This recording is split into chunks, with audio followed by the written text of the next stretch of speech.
It's Dr. Steve, master of the subconscious mind and doctor who fixes 100% of orthopedic issues not related to cancer, fracture, infection. And let's cover ADD and ADHD in your children, because it can be a behavioral problem that needs to be addressed where they need more discipline, but it also, like a lot of doctors say, it's sugar. But is it sugar? Because oftentimes it is not sugar.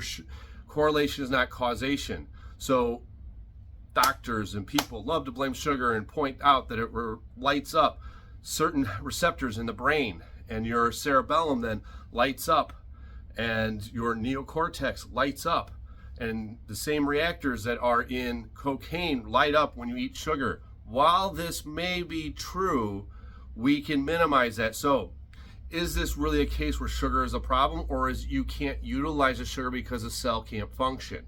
So when we look at glycolysis, which is how we take glucose and convert that into pyruvate that becomes acetyl coenzyme A and then turns into ATP, that's the Krebs cycle. And so if you are eating too many polyunsaturated fatty acids, nuts and seed oils, and chicken and turkey that's loaded with linoleic acid, what ends up happening is it doesn't allow glycolysis to happen, which raises estrogen, raises prolactin, and raises histamine, serotonin, all these other things. But beyond all that, what's happening is because that's disrupted, the serotonin ends up being high, which leads to hyperactivity in ADD and ADHD, and inability to focus.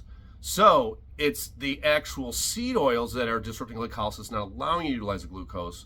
But then also, if you have an excessive amounts of saturated fat, that as well, over 30% of your caloric intake can disrupt glycolysis as well. So it is not sugar.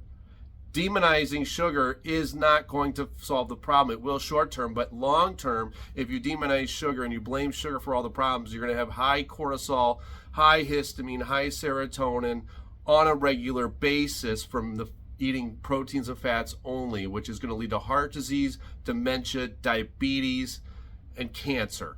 All the age-related diseases will be because you avoided carbohydrates and did not keep your fats in check. It is fat that is the cause of all those age-related diseases, not sugar.